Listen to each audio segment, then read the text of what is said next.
75 grand right out of high school and no college debt. And you're thinking, what's the job? Athlete? Social influencer? Nope. Try welder. That's the salary commanded by an 18-year-old who will soon graduate from Philadelphia's Catholic Father Judge High School. And he's not alone. All 24 graduating seniors in the school's welding program have job offers of $50,000 and above. Aiden Holland is the student with the $75,000 commitment from a defense contractor in New Jersey. They want him to be a nuclear submarine welder. And these stories are not one-offs. They're part of a reevaluation that Randy Weingarten, the head of the American Federation of Teachers, calls shedding the misperception some may still have of technical education as a dumping ground for students headed for low-skill, low-paying jobs.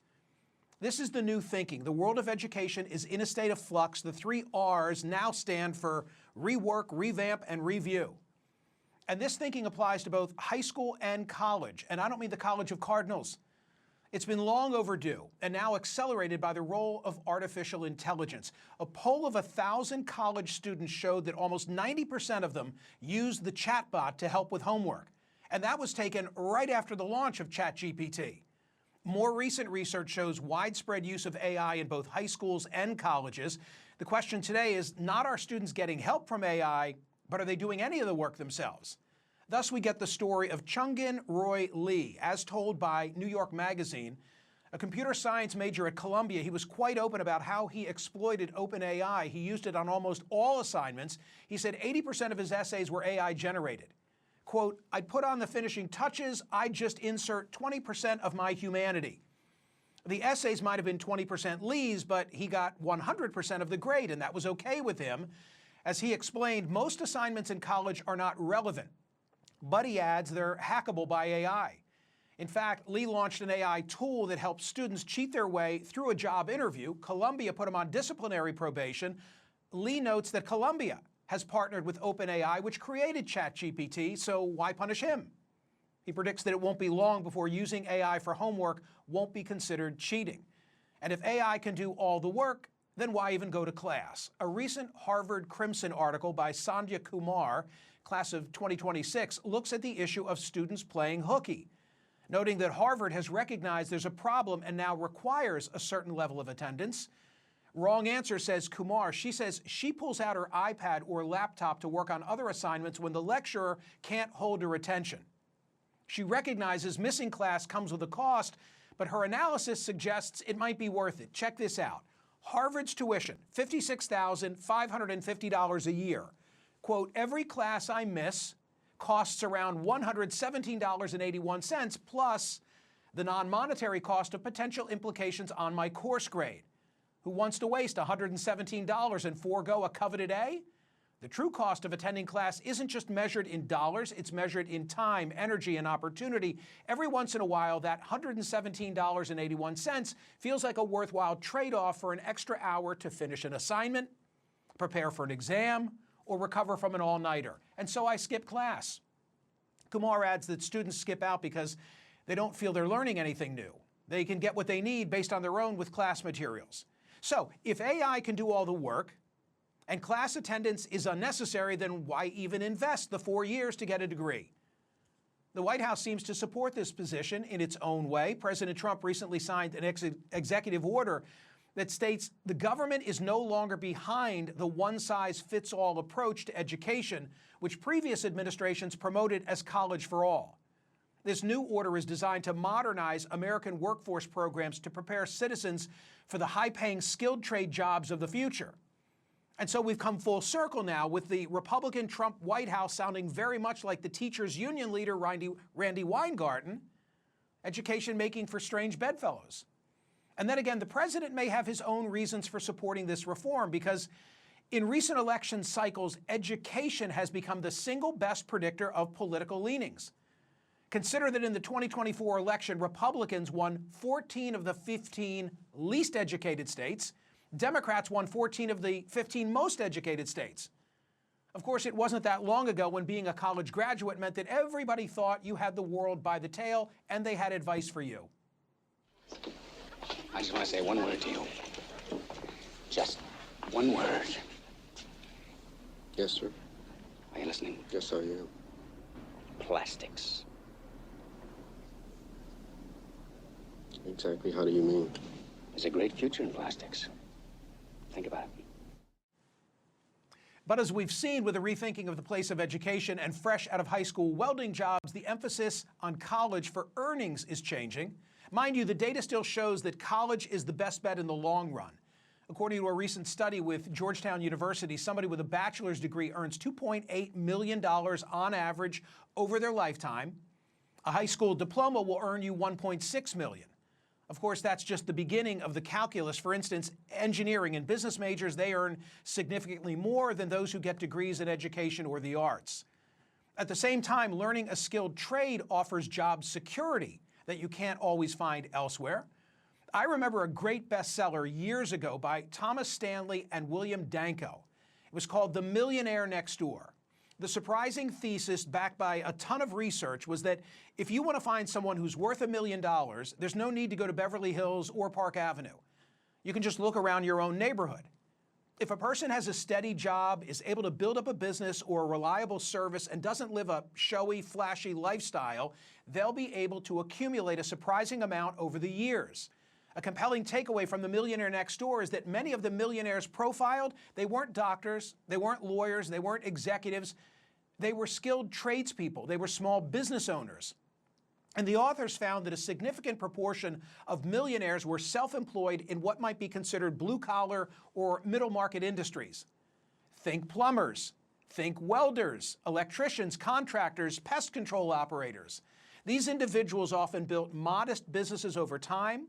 They exercised strict financial discipline. They reinvested profits rather than indulging in lifestyle inflation. Unlike some high-income professionals who often live paycheck to paycheck in high-status neighborhoods, these tradespeople, they lived well below their means. They avoided debt. They focused on wealth accumulation rather than status signaling. So with all the discussion of education reform, one fact emerges. No matter your path, it's not just the learning you get, but what you do with it. Joining me now, someone who knows a great deal about it, Angie Simon, who in 2021 started the Heavy Metal Summer Experience, a nonprofit program that exposes high school students to careers in trades such as welding, plumbing, piping. It's a free program with over 50 locations across the United States and Canada. Angie, what happened to wood shop? What happened to metal shop? Tomorrow is Mother's Day. I think my mother still has the ladle that I made for her in metal shop, and somewhere I've got one of the business cards that I block style put together in wood shop. You know, Michael, that's the problem. That's where the issue is. Somebody asked me, how long do I want to run Heavy Metal Summer Experience? And I said, only until we can get wood shops and metal shops back in high schools. Right now, high schoolers don't know about the trades, and that's the problem. They don't have a chance to experience what it does working with your hands. And I think we need to get that back into our high schools, and our high schools need to respect the fact that there's a lot of other good paths to a career besides college.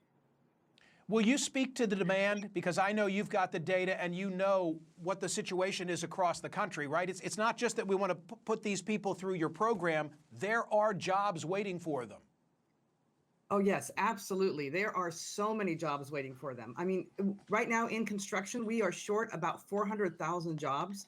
And we have about 40% of our industry retiring in the next 5 to 7 years. So being short already, and then they're going to retire in our industry, there is so much opportunity for anybody that would like to be in the trades. And as you had said earlier, many of the tradespeople come through the trades and they start their own businesses as well. Probably about 65% of our contractors within SMACTA, the Sheet Metal Contractors Association, are own businesses by people that came through the trades. So it's such a great opportunity for the students to come through the trades. We're showing some video of your heavy metal workshop. One of your students said something that caught my ear and my eye. Can we run that tape and I'll ask Angie a question?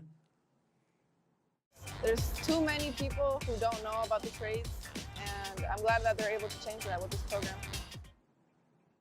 Alejandro says there are too many who don't know about the trades, and as I watched the video and learned more about this effort, I thought to myself, who do we need to reach?